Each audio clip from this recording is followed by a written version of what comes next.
Good morning, AP Scholars. It's Mrs. McGeehan from S117. We are back in the building today. It's Tuesday, January 19th, and this is just a quick video to show you how to access past Word of the Days and past This Day in Histories. Since one of your activities today is to, or tomorrow, is to return to Mrs. McGeehan's love letter of sorts to her students. And embedded in there are a few opportunities for extra credit. You'll find that here under the daily extra credit for Saturday.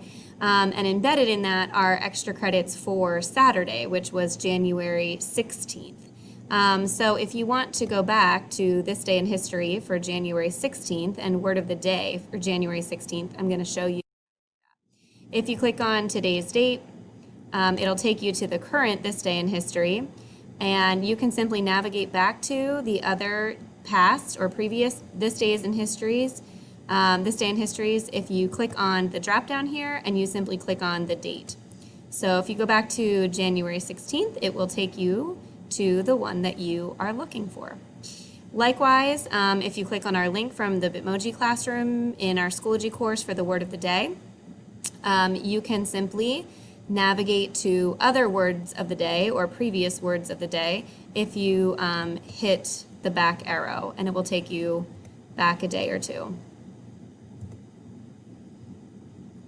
And you just keep hitting that until you get to January 16th, and the word for January 16th is effusive.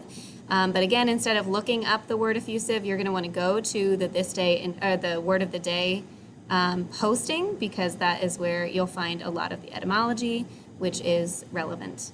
All right, everyone, scholars, I hope you have a good day, and I shall see you all soon.